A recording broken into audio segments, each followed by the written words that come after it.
అసలు ఈ vitamin B12 అసలు ఈ లోపం ఎందుకనొస్తుంది? మామూలుగా అన్నీ తింటున్నా కూడా ఒక్కొక్కసారి వస్తుంటుంది. సో, అది ఎందుకొస్తుంది? పర్టిక్యులర్‌గా తినే పదార్థాలేంటి?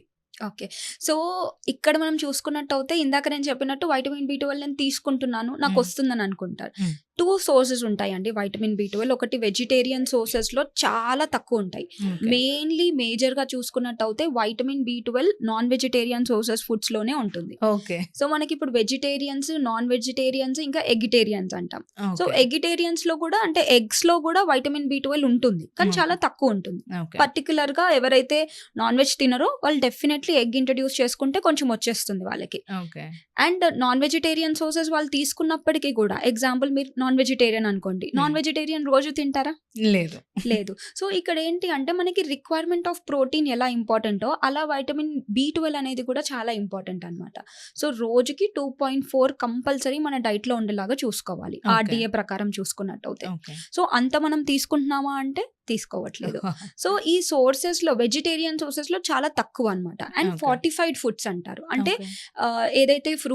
ఏదైతే ఫ్రూట్ జ్యూసెస్ కానివ్వచ్చు, లేకపోతే కొన్ని ఫుడ్స్‌ని ఫార్టిఫై చేస్తారు. అంటే దాంట్లో ఉండదు బి12 అడిషనల్‌గా యాడ్ చేసి ఇస్తారనమాట. ఓకే. సో, వెజిటేరియన్స్ గానీ, వీగన్స్ కానివ్వచ్చు, వాళ్ళు మిల్క్ సోర్సెస్ కూడా తీసుకోరు. అవును. కొంతమంది. యెస్. సో, అలాంటి వాళ్ళు ఇలా ఫార్టిఫైడ్ ఫుడ్స్ అనేవి తీసుకుంటే చాలా బెనిఫిట్ ఉంటుంది. ఓకే. అండ్ ఈ విటమిన్ బి12 టాబ్లెట్స్ కూడా వాడుతూ ఉంటారు కదా! దాని గురించి కొంచెం చెప్పరా? సో, విటమిన్ బి12 టాబ్లెట్స్ తీసుకుంటారు చాలామంది. ఇందాక నేను చెప్పినట్టు వీగన్స్ కానీ, వెజిటేరియన్స్ కానీ వాళ్ళకి సోర్సెస్ అనేవి ఉండవు. ఓకే. ఎందుకంటే నాన్ వెజిటేరియన్‌లోనే ఎక్కువగా స్పెషల్లీ గోట్ లివర్‌లో లైక్ చికెన్‌లో all other type of non vegetarian సోర్సెస్‌లో ఎక్కువ బి12 వస్తుంది.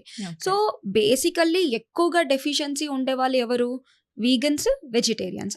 అలాంటి వాళ్ళకి ప్రత్యేకంగా మనం సప్లిమెంట్స్ రూపంలో కానీ, టాబ్లెట్స్ ఓకే. రూపంలో కానీ తీసుకోవచ్చనమాట. ఓకే. కానీ ఈ వైటమిన్ బి12 తీసుకున్నాం గదా! నా లెవెల్స్ అనేవి ఇంక్రీజ్ అవుతాయని అనుకుంటారు. బట్ యాక్చువల్లీ మనం చూసుకున్నట్టయితే మీ బాడీ అబ్జార్ప్షన్ కరెక్ట్‌గా లేకపోతే బి12 తీసుకున్నప్పటికీ కూడా అబ్జార్ప్షన్ ఉండదనమాట. రైట్. అంటూ ఉంటారు. ఆ ఇంజెక్షన్ ఏదైనా ఫర్ సపోజ్ ఒక ఎగ్జాంపుల్ తీసుకున్నా కూడా యెస్. ఏదైనా ఇంజెక్షన్ ఇవ్వాలంటే నువ్వు తీసుకునే మోడ్‌లో ఉండాలి. లేకపోతే అది పనిచేయదంటారు. So, Yes. వీటికి కూడా అంటే చిన్న చిన్న విటమిన్ కాంప్లెక్స్ ఏవైతే లోపాలున్నాయో వాటికి కూడా బాడీ సహకరించాలంటారు. ఎగ్జాక్ట్‌లీ. So, okay. ఇప్పుడు మనం తీసుకున్నట్టయితే తింటాము. అవును. ఏదైతే ఫుడ్ తీసుకుంటామో బాగా నమిలి తినేస్తాం. స్టమక్‌లోకెళ్తది. అవును. స్టమక్‌లో జస్ట్ డైజెషన్ అవుతది. డైజెషన్ అయ్యి బాడీలో ఎక్కడ అబ్జార్ప్షన్ అవుతుందంటే స్మాల్ ఇంటెస్టైన్ నుంచి అబ్జర్వ్ అవ్వాలి. ఓకే. సపోజ్ మీ గట్ హెల్త్ కరెక్ట్‌గా లేదనుకోండి. ఏమవుతుంది? మనం ఏదైతే తీసుకుంటామో సపోజ్ మీరు వైటమిన్ బి12 సప్లిమెంటే తీసుకున్నారు, మెడిసినే తీసుకున్నారు, అవును. ఎక్కువ డోసేజ్ కూడా తీసుకున్నారు. ఓకే. బట్ ఏమవుతుందంటే మీ గట్ హెల్త్ క్లియర్ లేకపోతే అది జస్ట్ అలా వెళ్ళి ఫీకల్ మ్యాటర్ ద్వారా బయటికి వచ్చేస్తుంది తప్పితే మీ బాడీలో అబ్జర్వ్ అవ్వదు. Okay. So, gut health also plays a major role.